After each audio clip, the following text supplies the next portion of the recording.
شوفوا لي هاي المرة شنو راح تسوي بالمحكمة.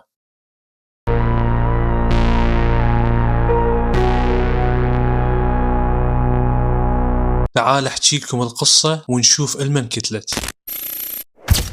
بيوم من الأيام بنت اسمها آنا عمرها 7 سنين كانت قاعدة ويا أمها ماريان أم عزباء وتشتغل بالليل ببار حتى تصرف على بيتها. بهذاك اليوم صار بينها وبين آنا نقاش قوي وتحول إلى خلاف كبير. آنا عصبت هواي وبقت زعلانة طول الليل، وحتى ثاني يوم بعد الزعل مسيطر عليها. وبسبب شغل أمها بالليل آنا متعودة تصحى وحدها وتروح للمدرسة بنفسها، بس بهاليوم وبسبب الزعل قررت آنا ما تروح للمدرسة. قالت لنفسها ما أروح اليوم للمدرسة، أروح البيت صديقتي. طلعت آنا من البيت ومشيت البيت صديقتها، بس من وصلت اكتشفت إن صديقتها راحت للمدرسة وما موجودة. آنا احتارت شو تسوي، فصارت تمشي بالشوارع بدون هدف، بس تمشي وتفكر. وخلال تجوالها قرب إلها رجل اسمه كلاوس. هذا الشخص معروف بالمنطقة وسمعته سيئة والناس تعتبره الزاحف مال المنطقة. التفاصيل بالضبط شلون صار اللقاء مو واضحة، بس يعتقد انه هو تقرب لها وقالها تعاي لعبي ويا القطط ملاتي. القطط كانوا ببيته، فأنا لأنه طفلة وما تعرف الشر مشت وياه لبيته. وهنا تبدي القصة تصير مظلمة جدا. أول ما دخلت بيت كلاوس ما خلاها تطلع، حبسها طول اليوم، وخلال هالفترة سوى بيها أشياء فظيعة ما تنحكي، وبالنهاية للأسف قتلها.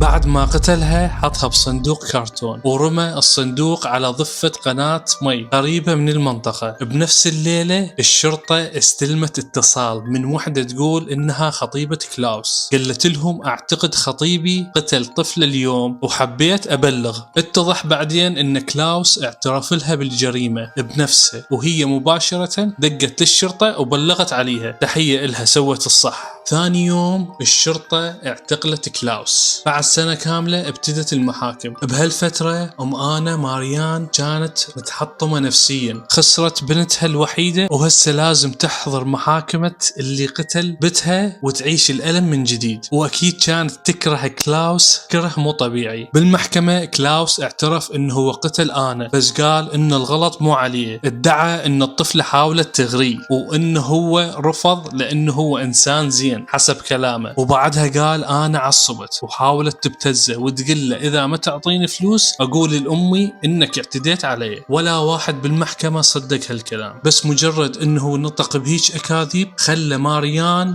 آنا تنفجر من الداخل. مو بس قتل بنتها، لا وبعد يريد يلوث سمعتها. رجعت ماريان للبيت وما قدرت تطلع هالفكرة من راسها. القهر كان ياكلها أكل وما عرفت تنام. وبعد تفكير طويل قررت تاخذ سلاح. اليوم الثالث من المحكمة كانت مليانة ناس. ماريا دخلت القاعة وشافت كلاوس قاعد قبالها وظهره إلها. بهاللحظة مدت إيدها وطلعت السلاح وبلشت تطلق النار، رصاصة ورا رصاصة. أطلقت 8 طلقات، 7 منهن صابته. وقع على الأرض ومات فورا. الكل انصدم. ماريا ذبت السلاح وقالت بصوت عالي هو قتل بنتي، كنت أريد أضربه بوجهه بس ضربته من ورا، أتمنى يكون مات. بنفس اللحظة الشرطة اعتقلتها. بعدين تحاكمت وانحكمت بتهمة القتل العمد الغير مخطط وحياز سلاح غير قانوني. انحكمت 6 سنين سجن، بس طلعوها بعد ما قضت 3 سنين فقط. وهواي ناس قالوا يستاهل. انتو شو تقولون؟ زين سوت لو لا؟ كتبوا لنا بالتعليقات، ولا تنسون اللايك والمشاركة. وكان معاكم حسين العنكوشي.